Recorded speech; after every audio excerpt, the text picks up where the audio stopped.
Okay, what other tips do you have? All right, so if you're the person cooking, the most important thing, separate pots and pans, separate Utensils, yes. So I love this company called Dream Farm, but they have different utensils in the different colors.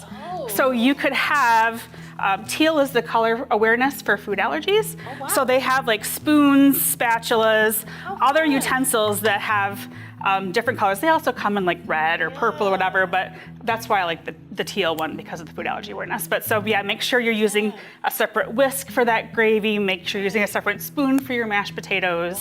Separate spatula for taking stuff out of the oven. That's so smart, because just thinking, like, as many times as I've cooked and I've had two separate utensils and I've, intertwined somehow because I wasn't paying attention. Right. And at least with a color, you'll be able to notice it. And you'll be able to say like, yep, this one goes with this pot. And like, people don't understand, so we sometimes talk about parts per million when it comes to gluten. So something is gluten-free if it contains under 20 parts per million of gluten, and that's less than 1/8 of a teaspoon of flour.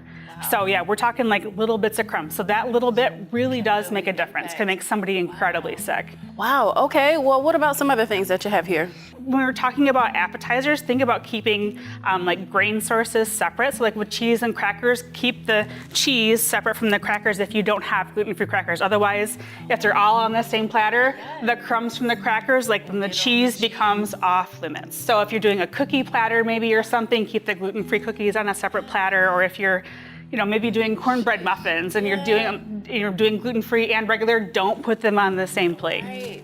Well, you made an appetizer here. What might that be? So these are cranberry brie bites made with Sweet Lauren's puff pastry, which now there is gluten-free puff pastry. You can get this at Meijer. Cut the puff pastry into squares. Put a little wedge of brie cheese, a little dollop of cranberry sauce, some pecans on top, and bake it for like 10 minutes. Wow, okay. Well, they look too enticing. Shall I try? Yes. Oh, yeah. Okay, let's see here. And you can use canned cranberry sauce or homemade. I actually prefer homemade, but that's just me. Yeah, tasty. Well, I know we're talking about holidays, but you brought a lunch bag here. Let's talk about that. So my last tip is plan ahead. Say somebody wants to make all this stuff for you, but you just personally maybe you're newly diagnosed or you're not sure about their kitchen, you just don't feel safe. It's okay to say, no thanks, I'll just bring my own. So this bag, it's a Hot Logic. These are actually made here in Michigan.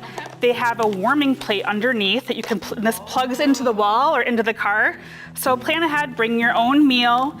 Well, that's absolutely amazing. Well, Margaret, thank you so much. These were such great tips that you provided with us and giving people ideas on the types of foods that they can buy if they have celiac disease.